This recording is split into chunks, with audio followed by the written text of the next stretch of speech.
Hello friends, তোমরা সবাই কেমন আছো? আশা করছি তোমরা সবাই খুব ভালো আছো। বৃষ্টির গল্পনে তোমাদের সবাইকে স্বাগত। আজ আমি তোমাদের সাথে শেয়ার করব কোলা মোচার ঘন্ট। দেখো আমি কি করে বানাই কোলা মোচার ঘন্ট। আশা করছি তোমাদের খুবই ভালো লাগবে। আমি কোলা মোচাগুলো ছাড়িয়ে কোলা মোচাগুলো কুচি কুচি করে হলুদ জলে 5-10 মিনিটের মতো ভিজিয়ে রেখে দিলাম। এরপর আমি নিয়ে নিলাম এখানে 2টো টমেটো, অর্ধেকটা আদা এবং 2টো লঙ্কা। এই 2টো টমেটো এবং অর্ধেকটা আদা আমি ভালোভাবে বেটে নেব। আর রান্না করার 2 ঘন্টা আগেই আমি ভিজিয়ে রেখেছিলাম 1 বাটি পরিমাণ করে ছোলার ডাল। দেখো আমার বাটা হয়ে গেছে আদা ও লঙ্কা। এরপর আমি নিয়ে নিয়েছি একটা গোটা নারকেল, যার আমি অর্ধেকটা অংশ কুচি করব এবং অর্ধেকটা অংশ কুড়িয়ে নেব। এরপর দেখো হলুদ জলে ভেজানো কোলা মোচাটা আমি কিন্তু প্রেশার কুকারে দিয়ে দিচ্ছি। এরপর 2 ঘন্টা আগে যে আমি ছোলার ডালটা ভিজিয়ে রেখেছিলাম 1 বাটি পরিমাণ করে, সেটাও আমি কিন্তু এর মধ্যে দিয়ে দেব। তাহলে দুটোই খুব ভালোভাবে সেদ্ধ হবে। এখানে আমি নুন আর হলুদ দিয়ে পরিমাণ মতো ঢাকা দিয়ে 5টা সিটি দিয়ে দেবো, তাহলেই খুব ভালোভাবে সেদ্ধ হয়ে যাবে। দেখো এখানে কুচি কুড়োনো বাটা সব রেডি। এরপর আমি কড়াই বসিয়ে দিয়ে কড়াইটা গরম হয়ে গেলেই দিয়ে দেবো কড়াইয়ের মধ্যে 2 চামচের মতো ঘি। তারপরে আমি ভেজে নেব নারকেল কুচিগুলো। খুব বেশি একটা ভাজার প্রয়োজন নেই, একটু ভাজলেই হবে। একটু ভাজলেই কেমন লাল লাল হয়ে গেলেই নামিয়ে নিতে হবে। বেশি ভাজলে কিন্তু নারকেলগুলো শক্ত হয়ে যাবে, তখন আর সেটা খেতে ভালো লাগবে না। চলো দেখো আমার ভাজা হয়ে গেছে। এরপর আমি নামিয়ে নিচ্ছি একটা জায়গায়। এরপর আমি কড়াইয়ে আবার একটু তেল দিয়ে কালো জিরে দিয়েই দিয়ে দিলাম কুচনো আলুগুলো। এখানে আমি মোটামুটি 5-6টার মতো আলু কুচি করে নিয়েছি। এরপর একটু নাড়াচাড়া করেই আমি ঢাকা দিয়ে দেব। ঢাকা দিলেই দেখবো খুব সুন্দর ভাজা হয়ে গেছে।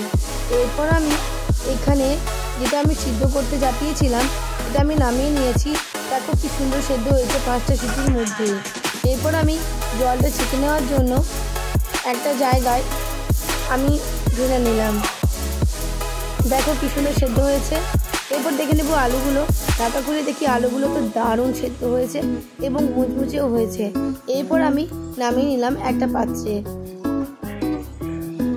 তারপর আমি কড়াইয়ের মধ্যে তেল দিয়ে দিলাম গোটা জিরে 1 চামচ এবং একটা তেজপাতা, 2টো লং এবং একটা দারুচিনি।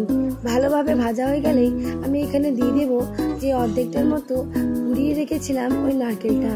এবার তেলের মধ্যে নারকেলটা দিলে কি হয়, খুব সুন্দরভাবে গন্ধ বেরোয় এবং রান্নার টেস্ট আরও দ্বিগুণ হয়ে যায়। দেখো এখানে ফেনা ফেনা হয়ে গেছে, এটাতে ভয়ের কোনো কারণ নেই। এখানে আমি তেলের মধ্যে নারকেল কুড়োনোটা দিয়েছিলাম বলেই কিন্তু এরকম অবস্থা হয়েছে। একটু লাল লাল হয়ে গেছে। এরপর আমি দিয়ে দেবো এটার মধ্যে টমেটো এবং আদা বাটা। একটু ভালোভাবে কষিয়ে নেব। তারপরে দিয়ে দেবো এখানে পরিমাণ করে হলুদ এবং পরিমাণ মতো নুন এবং 1 থেকে 1.5 চামচের মতো চিনি। আমার কোলা মোচার পরিমাণ একটু বেশি আছে, তাই আমি সেই পরিমাণে দিয়েছি 1.5 চামচ। তোমরা কমও দিতে পারো। এরপর আমি দিয়ে দিলাম 1 চামচের মতো গরম মশলা এবং লাল লঙ্কার গুঁড়ো 1 চামচ। এরপর আমি হালকা জল দিয়ে ভালোভাবে কষিয়ে নেব, যাতে মশলাটা নিচে লেগে না যায়। 5 থেকে 10 মিনিটের মতন কষিয়ে ঢাকা দিয়ে দেব, যাতে মশলা থেকে তেল ছেড়ে দেয়। দেখো ঢাকনা তুলে দেখি মশলা থেকে তেল প্রায় বেরিয়ে এসেছে। এরপর আরেকবার জল দিয়ে থকথকে করে যে আলুগুলো আমি একটা পাত্রে ভেজে তুলে রেখেছিলাম সেই আলুগুলো এই মশলার মধ্যে দিয়ে দেব।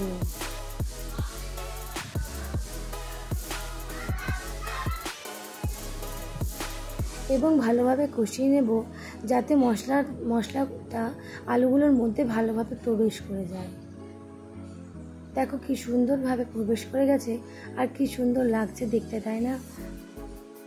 এরপর যে সিদ্ধ করা কোলা মোচা এবং ছোলার ডালটা আমি রেখেছিলাম জল ঝরানোর জন্য, সেটাই এবার আমি এই আলুগুলোর মধ্যে দিয়ে দেব। এরপর আমি নাড়াচাড়া করে নেব ভালোভাবে। তারপর যে অর্ধেক অংশ আমি রেখেছিলাম নারকেলের কুড়োনো হিসেবে, সেই নারকেলের কুড়োনো আমি কোলা মোচার উপরে কিন্তু দিয়ে দেব।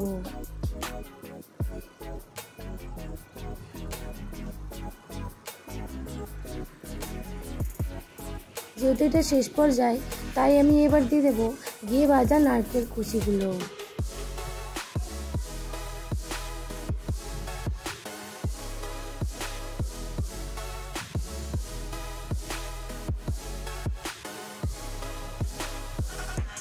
তারপর দিয়ে দেবো পরিমাণ হিসেবে 2 চামচের মতো ঘি। তোমাদের খোলা মোচার পরিমাণ যদি কম থাকে তোমরা কিন্তু 1 থেকে 1.5 চামচও দিতে পারো। ব্যাস নাড়াচাড়া করে গরম গরম নামিয়ে নিলেই রেডি মোচার ঘন্ট। তোমরা কিন্তু এই রান্নাটা বাড়িতে অবশ্যই করে আমাকে কমেন্টে জানিও কেমন হয়েছে। আর আমার ভিডিও ভালো লাগলে অবশ্যই লাইক কমেন্ট শেয়ার তো করবেনই এবং সাবস্ক্রাইব করতে কিন্তু একদমই ভুলবেন না। আজ পর্যন্ত আজকের মতো এইটুকুই। দেখা হচ্ছে নতুন কোনো ভিডিওতে। Thank you.